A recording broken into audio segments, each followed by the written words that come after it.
That's okay. So we continue the overview of this course started in the last class.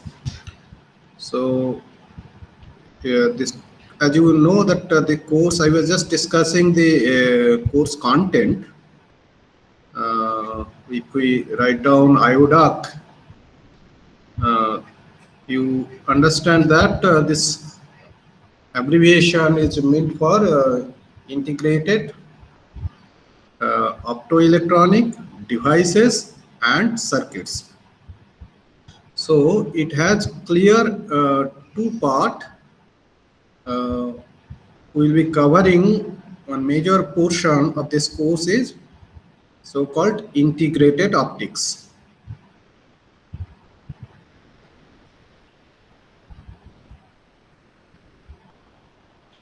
So integrated optics, and then this since it is called integrated optoelectronic devices and circuit, it is mainly some people may misunderstand that it is all about optoelectronics. It's not correct. It's because the nomenclature and title, it's somehow vague. People sometimes use integrated optics for integrated optoelectronics purpose and also integrated optoelectronics for integrated optics purpose. So we just clearly distinguish that thing. We try to distinguish this into two chapters. One will be your integrated optics and another will be optoelectronics.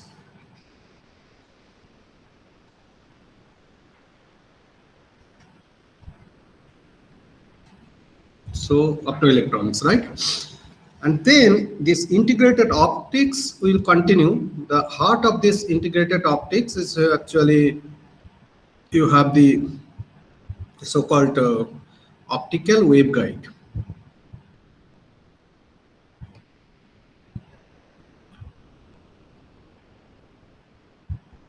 So you know this optical waveguide, it is completely different compared to microwave waveguide. There are many principles you can utilize, physical principle I mean to say, to realize optical waveguide. And we said that this optical waveguide will be considering something to be useful for integrated optics, integrating different type of optical components. And for that you need two things to understand: light matter interaction as well as the understanding of basic understanding of electromagnetic waves. Okay, and this optical waveguide, using optical waveguide, you can actually design different type of components, or sometimes you can call that as a components, or sometimes you can call them as a device. So one type of device is component is passive component, where you don't have external control, passive, and then passive devices, I would say passive devices or components. And then another one I will be calling like active devices or component.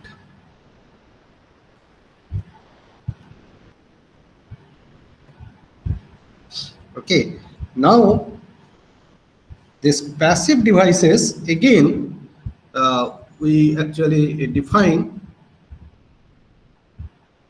we can actually categorize mainly. There may be different type, but mainly whatever we will be concentrating in this course, they are basically called abbreviation I am writing MMI, that means multi-mode interference. Sometimes people can call it as a multi-mode interferometer.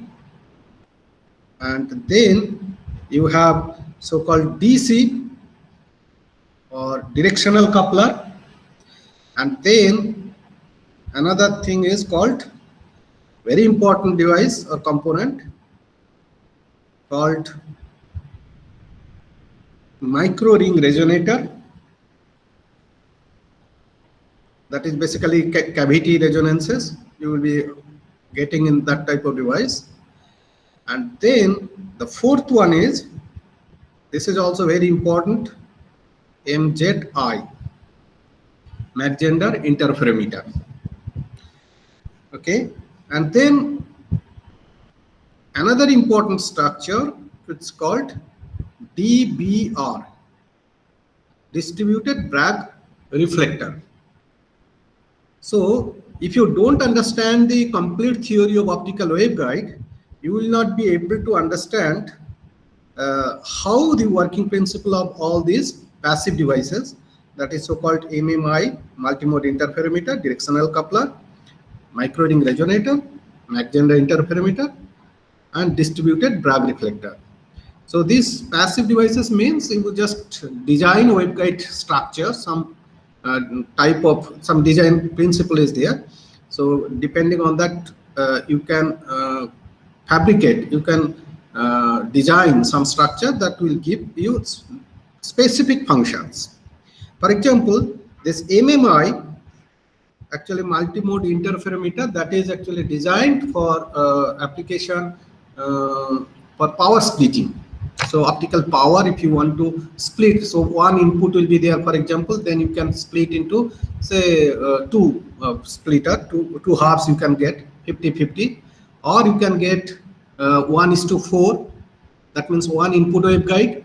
If you have one input waveguide to this MMI structure and 4 output waveguide to from that MMI structure, then you can get 25%, and so on. It can happen that this MMI you can design which have M input ports and N output ports. That is also possible to design. And then a directional coupler is basically two coupled waveguides. Okay, when I say that two coupled waveguides, mostly those waveguides are supporting fundamental mode, so single moded waveguide. Mostly two waveguides, two single mode waveguide, if they are coupled. Coupled means they are interacting each other. If you launch electromagnetic wave or light in one of the waveguides, then the second waveguide will interact and it can couple to the second waveguide also, and vice versa. So using that type of structure, you can actually also get some kind of power splitter or combiner, power combiner. But in this case, it need not be that you are splitting into equal halves. If you want, suppose 10-90, 50-50, 40-60, 30-70. So this type of different power splitting ratio you can control depending on the interaction length of the coupled waveguides. So we need to understand that. And once you understand this directional coupler, the working principle, then it will be easy to understand these two devices, micro-ring resonator and Mach Zehnder interferometer, integrated optical, of course. So micro-ring resonator means you have some kind of ring waveguide, and there will be another bus waveguide will be coupled. So that coupled region again is some way of directional coupler will be there. Okay, so that will be discussed, and then finally called DBR, distributed Bragg reflector. So you know this Bragg means it's a scientist name. The Bragg diffraction is well known. It's used for crystallography, X-ray diffraction it is used, and first time it was used by W.L. Bragg. It was a condensed matter physicist who also won Nobel Prize. So that Bragg diffraction is nothing but X-ray, which is having very short wavelength, that can be actually diffracted from the crystal lattice. And by analyzing the diffraction pattern, you can actually analyze what is the crystallographic structures, that their periodicity, their arrangement, everything could be understood. But here DBR means you can also get some kind of regular perturbation. Instead of atomic arrangement in a crystal, you can have some kind of arrangement of dielectric constant or refractive index, some kind of structure if you can fabricate. In this case, in a waveguide, if you have some kind of periodic perturbation in refractive index, if you have, then you can get also some diffraction or reflection of electromagnetic wave in the visible region or infrared region. So in that type of structure, if you fabricate, that means this periodic perturbation, if you can fabricate in a waveguide, single mode waveguide or multi-mode waveguide or whatever, you can get certain amount of energy reflected, but that is also wavelength sensitive. A certain wavelength will be reflected back. Certain band of wavelength will be reflected back. And that type of devices is also very important for integrated optics. So these are the all device you can actually fabricate by designing certain kind of architecture, waveguide architecture, I would say. Right. Now then, if you have all these passive device, just consider all these components. That can be MMI, that can be DC, MRR, MZI, DVR. You can reconfigure them. For example, I can say that distributed Bragg reflector. I said that one particular wavelength will be reflected back. But if you can have some kind of external signal to control this DVR structure, some kind of light, some kind of interaction you can modify externally, so that instead of one certain wavelength to reflect, it will reflect some other wavelength. You can reconfigure. You can control the function of this micro ring resonator, MZI, DVR, directional coupler. Directional coupler means you can control that. Suppose you have a coupled waveguide which is actually splitting one input to 10:90. But if you have certain kind of external influence, so that you can reconfigure that according to your requirement. Instead of 1090, you want suppose 2080, you want 5050. If you can somehow reconfigure, you can control by external means according to your wish, and that can be fast, that can be slow, depending on your application. Then that can be considered as a active device, active DC. Active DC, if it is active DC, then it is actually called some kind of switching. You can switch from one waveguide to another waveguide, light signal. So that type of devices are called switch. For example, we can say that active device means SWITC, switch. That means optical switch, integrated optical switch. On chip, you want to route optical signal from one particular output to another output. Okay, so that is actually called switch. And then another type of active device is called modulator. I think switch and modulator almost a similar function, but modulator is more versatile. We'll discuss that. When I say switch, you are switching signal from one output port to another output port. But in modulator, you can modulate optical signal in terms of its intensity, in terms of its phase, in terms of its frequency. You can actually reconfigure them. And those type of devices also you can actually achieve by controlling, by some way of controlling this type of device, MMI, DC, MRR, MZI, DVR. You can get switch and modulator, these two type of active devices. Okay, and also another device we call modulator, that is called reconfigurable filter. Let me write like this: a reconfigurable filter. So what does it mean? So it's gone.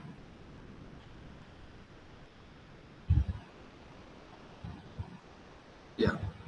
So reconfigurable filter means suppose you have a DVR, it's supposed to filter a certain wavelength. If you can just tune, then it is called reconfigurable filter. So how all this done? This thing actually, all this comes. This can be converted into switch, modulator. I just write like this: switch, modulator, or reconfigurable filter. You can get by means of three things. By means of some kind of interaction, light matter, some kind of external signal you have to give.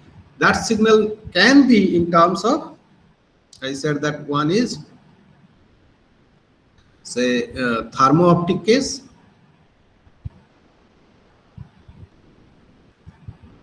Thermo-optic, as I said, that thermo-optic means you need some kind of modification of the structure or addition, integration to this structure, so that locally in some region you can change the temperature. If you can change the temperature, if your platform supports, sometimes is a material, if you change the temperature, its refractive index changes. So once refractive index changes, so that particular portion where light travels, it sees different type of phase velocity, and also sometimes group velocity. So in that case, you can actually modulate phase. And once you can modulate phase, then you can actually combine two different signals. One part may be phase modulated, another part is not phase modulated. Then you can interfere, and by means of interference, you can get intensity variation. So intensity modulator you can get, or switching. You can also achieve by integrating a thermo-optic component in directional coupler. You can switch from one waveguide to another waveguide. Integrating a thermo-optic component in a micro ring resonator, you can actually tune the resonance. Okay, so this is one important principle we use in integrated optics, and for that, what we do, we need a micro heater. So micro heater means that is additional structure that can be some way of resistive structure through which you can send out a current, and it has a specific resistance. It will have a specific resistance, and if some current is flows, I square R means that's because of the Joule heating. You can see some temperature, some energy will be dissipated into the substrate. So that Joule heating energy that will be transferred from microheater to your substrate where this waveguide component is there, and that waveguide component will heat up. So temperature will rise. So refractive index will change. Sometimes, most of the time, if you increase the temperature, so refractive index will increase, and it can occur also some have negative thermo-optic coefficient. So temperature coefficient will be negative, and that's why refractive index can be reduced. That is very rare, but most of the time, by increasing the temperature, we can control the refractive index, and that is how we can actually demonstrate switch and some kind of modulator and reconfigurable filter also. But thing is that this thermo-optic response, when you give a current and then your temperature will rise. Why temperature rise in a material medium? Because of some kind of lattice vibration, atomic chain vibration, phonon interaction, temperature goes up. So for that purpose, actually, you cannot do things to happen very fast. That means you are just applying a current. That current will convert into Joule heating, and heat energy will be there, and heat energy to refractive index change. That is somewhat a relatively slower process. So you cannot do very fast. So that's why another method, if your material platform substrate actually supports, that actually called electro-optic effect. Electro-optic, as name suggests, you apply electric field, then your refractive index will change. Here you apply refractive temperature, the refractive index is changing. And here you just apply electric field. You can have two electrodes, and in between your waveguide material is normally dielectric material, So then if you just apply some voltage across the waveguide with some electrode structure, then you can apply some field. And because of that field, that we'll discuss that, because of that field, you can actually modify dielectric constant of the material. Dielectric constant means you are modifying the refractive index. And that refractive index in turn gives you phase modulation, intensity modulation, and so on you can get. Okay, so that is called electro-optic modulation. But in this case, it is happening electric field and then refractive index change. And mostly it happens not because of the atomic vibration type situation. You don't need to vibrate atoms or molecules, unlike thermo-optic case. In this case, only electrons movement happens. Some kind of electron oscillation will be influenced around the atom nucleus. So electron is relatively your light. So that is why it is very fast electro-optic effect. So you can change the refractive index very fast. So this effect is mostly used for demonstrating modulator. So micro heater, this thermo-optic effect, that is mostly useful for switch. Slow, wherever you don't need very fast switching, slow switching required, that time you can use thermo-optic case. And electro-optic is somewhat faster, and you can go even sub-nanosecond, even picosecond order switching effect you can achieve, so that first modulator you can design. And then third I said, that is actually acousto-optic. Acousto-optic. So as its name suggests, acousto-optic, this means sound wave. If you just actuate some kind of sound wave inside a material, so that that normally sound wave is faster in material medium, solid medium, than compared to the rarer medium. So in that case, if you just make some kind of structure where actually sound wave can propagate from one place to another place, there will be some kind of transducer, and from that transducer it will be propagating towards say absorber you can design, and then that while propagating it will change some kind of material property, some kind of refractive index modulation, and that can control your light path. I mean, some way it can modulate the refractive index as well as some kind of reconfiguration can be achieved. So that is actually, this acoustic wave, which earlier days it was very popular for tuning microwave frequencies. So nowadays this acoustic wave or acoustic phenomena, it is used for some kind of optical diffraction, switching, all the filtering on chip, integrated optical. It is possible. But in this course, we will not cover much this part, because it is not so popular and relatively inefficient. Okay, so mostly we will be considering thermo-optic effect and electro-optic effect to demonstrate most of the active devices I am talking here about. Okay, and for that, all these cases, for example, this thermo-optic case and electro-optic case, you need some kind of electrical interfacing. Even for micro heater, you need some kind of electrical interfacing. And in this case, thermo-optic case, electrical interfacing you need, that is hardly, maybe you can use your electrical connection, maybe that is DC or maybe quasi-DC, not very fast electrical element you need here.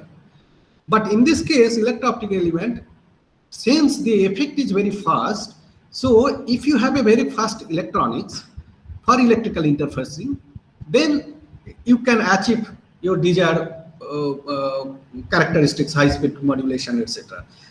For that, actually, this electrical interfacing, you mean some kind of field you have to apply. So that field applications to impose onto an optical waveguide, we need certain kind of transmission line. Design transmission line, that sometimes it can be a lumped electrode, and sometimes to increase the speed, etc., we need some kind of transmission line design along the optical waveguide, so that you can get better figure of merit. So that means not only you are dealing, what I mean to say, though it is some kind of integrated optics we are talking, you are not only dealing with optical waveguide alone, you need to think about how to interface electrical circuitry to that particular component.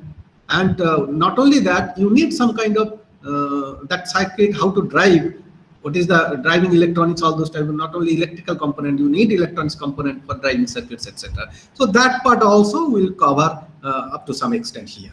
Okay, so driving circuit also you have to consider. For example, modulator driving circuit. So that is very important, modulator driving circuit. And for example, if you are using thermo-optic effect for switching, say maybe switch matrix, suppose you have thousands of input ports and thousands of output ports, and you want to reconfigure from one port to another port, in that case you need a suitable controller, electronics controller also. Those part also is very important to for large scale integration. Okay, so this is all about integrated optics. I will be covering this part in the first I will be discussing all these integrated optics, but for example, starting from optical waveguide to passive devices and active devices, and almost 60% classes will be covering this part, because these are the major thing we need to learn. And then we'll come back to our another thing, the so-called optoelectronic part. So if I just see the optoelectronic things,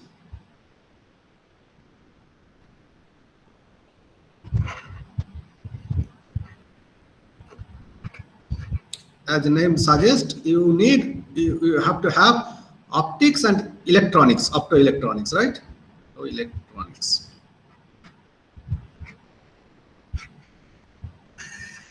So this is we can say that this is a part 2 of the course. So this is actually part 2 I will be covering as optoelectronics. So what all about this? So this is something you have to demonstrate in semiconductor device, semiconductor material.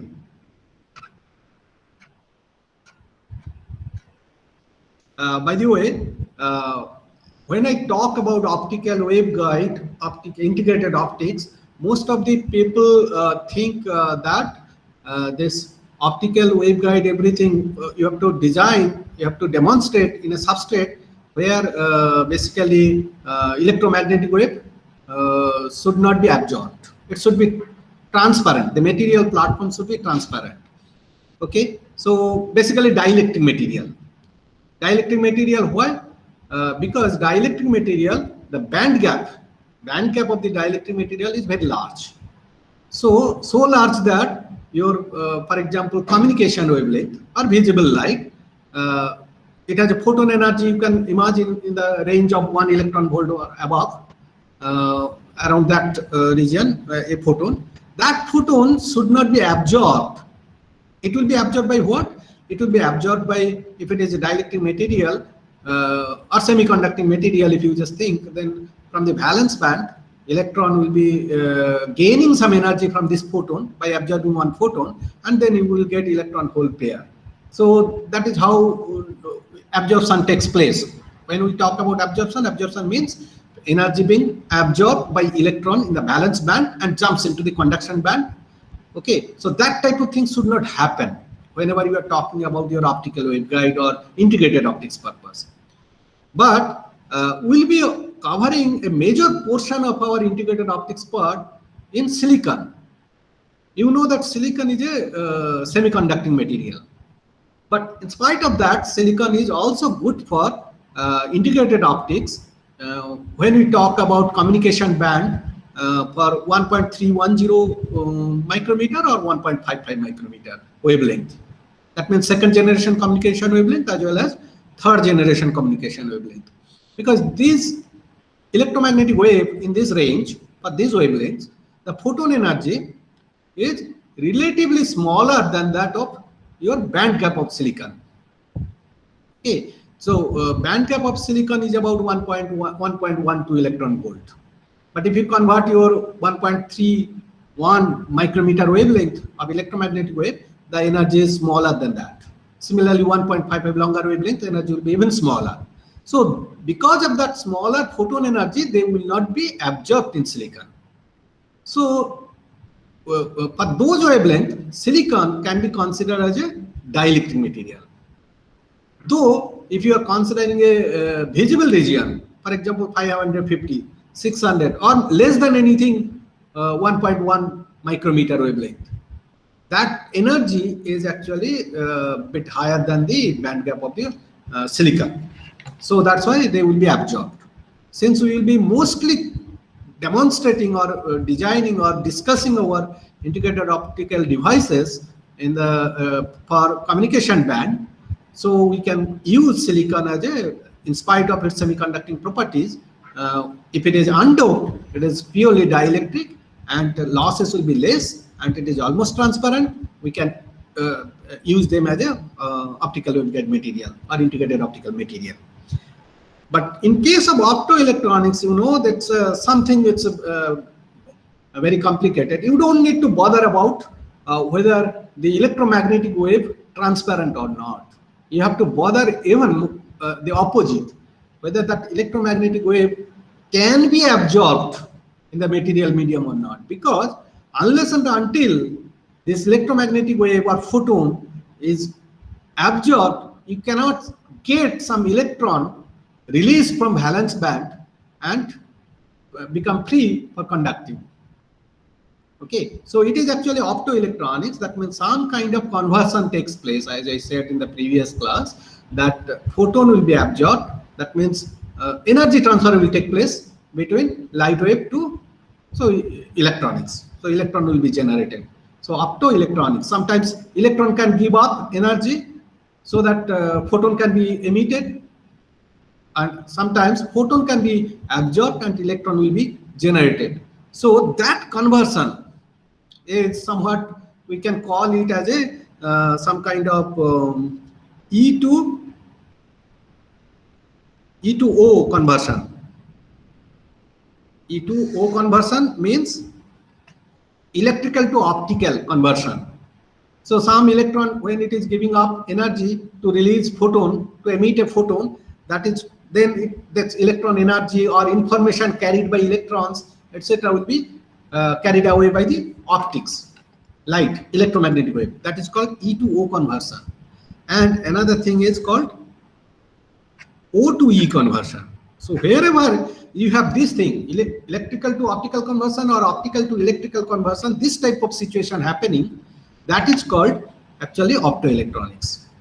Okay, so sometimes, you know, these modulators, also electro-optic case where you are applying electric field and diffraction index change, and then you get also modulator, etc. Sometimes people mistakenly say that modulator is optoelectronic device, but it is not actually. Optoelectronic device, literal meaning, if we just try to understand, that will be actually the devices which actually helping to convert electrical information into optical information and optical information into electrical information. That type of devices called optoelectronic devices. So when it is electrical to optical, that type of device we have some kind of devices, those are mostly called the light sources.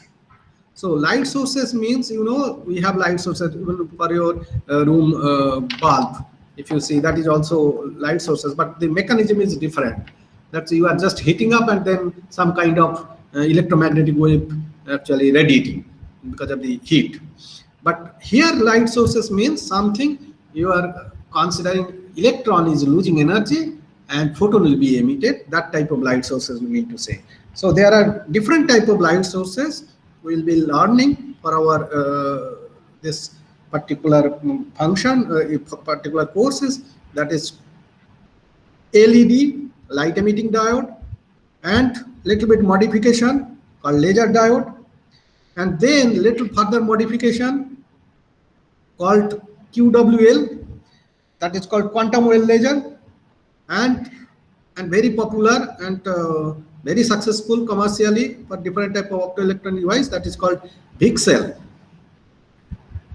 vertical cavity surface emitting laser, quantum well laser, vertical cavity. Sometimes quantum well laser also, it is called a little bit modification CQWL, cascaded quantum well laser.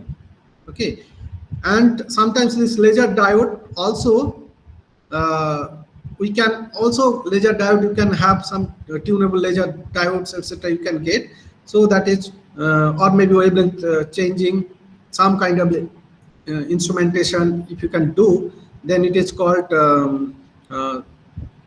external cavity laser diode, external cavity ECL, external cavity laser diode. So some kind of additional cavity you do. So all this falls into a light source category. We will be just discussing this thing. And not only ECL, some kind of laser source we call, I think you have heard about DBR also, na? Distributed Bragg reflector. So if you just use some kind of DBR structure to modify your emission characteristics of a laser diode, that is called DBR laser. And another laser source is called the DFB laser, distributed feedback laser. So distributed feedback laser, that is just a laser diode. You are just modifying a little bit, engineering the structure to get certain property, to achieve certain property. For example, very narrow line width laser source, if you want to design, then we can go for this DBR laser, DFB laser, even this ECL laser, and quantum well laser, etc. All those type of things, just to reduce the footprints, efficiency. That means all these lasers, you need some kind of electrical energy or electronics energy to give up, and then converting into your photon energy. Then you have to just calculate how much energy you are spending and how much photon energy you are getting, light wave energy you are getting. That's the efficiency. Okay, that efficiency actually you can improve by using quantum well laser and vertical cavity surface emitting laser, etc. And LED also, light emitting diode, just simple PN junction diode. And if it is fabricated in a direct bandgap semiconductor, then if you just give forward bias, then electron from the conduction from the N side region and the hole from the P side region, they come towards the junction and they recombine and then emit the photon. That's the LED. And little bit modification, LD.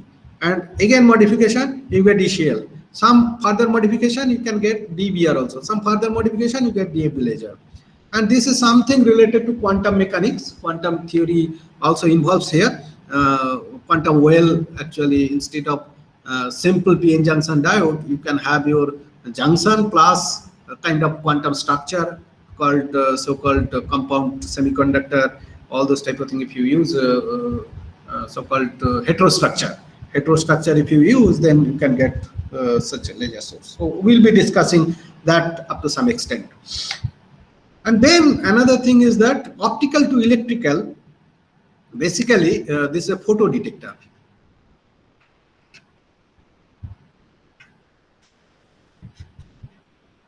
So photo detector, it is basically a diode. There are various methods of detecting whether light is there or not, how much power of the light energy, everything is there. But when we talk about integrated optoelectronics or optoelectronic devices, we'll be considering photo detector, meaning photodiode.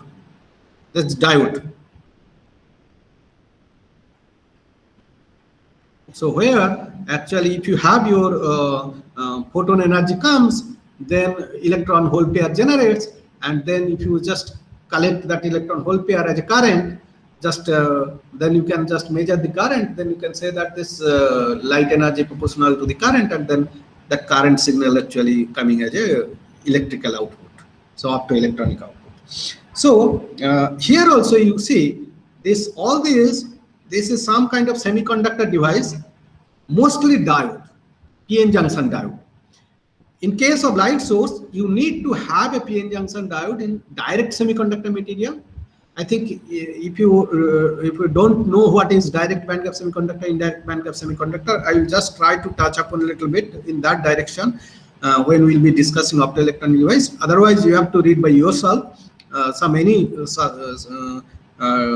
Solid-state device book, if you just read in the first couple of chapters, if you see, or maybe if you, I think sometimes you can find all those maybe in the towards the end of the solid-state device book. For example, famous book solid-state device of written by Benjamin Streetman and I think Streetman book and all SMG.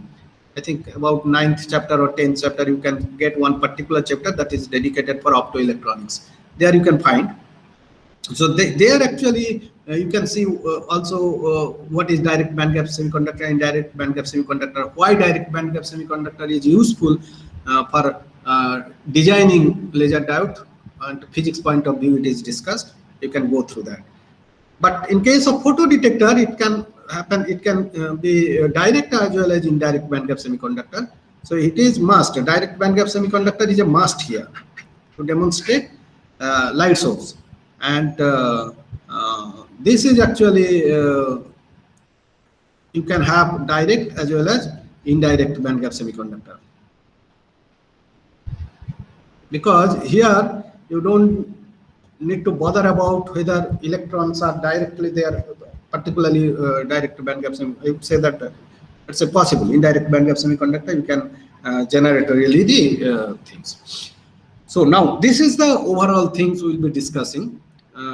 And yeah, one more thing I should mention, that like modulator, you need a modulator driving circuit, and switch matrix, you need a control electronics. Here also you need a driver for driving your laser diode. Different type of laser diode needed some kind of driver circuit, and also you can depending on your circuit you can actually have some kind of different type of quantum efficiency or efficiency, plug point efficiency you can get, and also how fast you can switch on. Sometimes, you know, all this laser diode, light sources are laser diode mostly. Those laser diode actually you can actually driven by mostly the current, and it has to be forward biased. Of course, it has to be forward biased, and you need a current source basically. So whenever you are just pumping forward bias, the current will flow, and because of that current, you will see the laser light output. Okay, so sometimes this current you can directly modulate your input current, driving current. Then your light can be also modulated. So modulated laser output you can get directly. Information can be can be encoded in the driving current. So that is how you can use as a transmitter laser diode. By modifying your electronic circuit, driving circuit, you can use that directly as a transmitter. But that is some kind of limitations are there, because you directly modulating the current, you cannot make very fast switching on and off, or modulation you cannot do that very fast. So that's a limitation. That's why laser light, you just operate with a kind of DC current supply just by forward bias, and you can integrate this laser source with a modulator. Output of the laser source, if you just integrate to a modulator, external modulator, and modulator can be driven by electro-optical phenomena we have discussed earlier, and then you can make very fast modulation. High-speed transmitter you can design. And photodetector also, as I say that it is it can be direct bandgap, indirect bandgap, but most of the time this photodetector sends a diode, and you want to actually collect the electron hole pair generated by photon absorption. That's why you need to have reverse bias diodes. Reverse bias. So photodiode is always reverse bias. It can be direct and or indirect bandgap semiconductor, and it should be reverse biased. So now thing is that all the thing we discussed, that entire course will be discussing starting from optical wave, integrated optics, optoelectronics, and integrated optics. You have optical waveguide, different type of passive components, and then you have active devices, your switch, modulator, etc. All those stuff with the driving circuits, everything. And then optoelectronics, you need some kind of light source and photodetector, all those type of things. All these components we discussed, I discussed today, they are actually, if you just open any transmitter, optical transmitter or long haul communication, if you just open the transmitter, then you can see all these are integrated together. Whether it is a transmitter, receiver, or transmitter, sometimes it is called transceiver, both together it is there. Transmitter and receiver together, it can be packaged. So if you open all those things, you will find, starting from optical waveguide to modulator, you can have switch, and you can have different type of filter, for example, DWDM multiplexers, detectors, laser sources, all those type of things are there. Okay, so all this actually we are talking, though integrated optoelectronics can be useful for many other applications, for sensing application also it is very popular. Some specific microwave domain also it is being used, but here mostly we'll be discussing the components, targeting that how this transceiver circuit works and how they functions, and what is their limitations and how to improve them.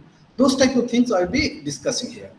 So one of the major target so far, technological target so far is that how you can make a small form factor transceiver, small size, small footprint transceiver.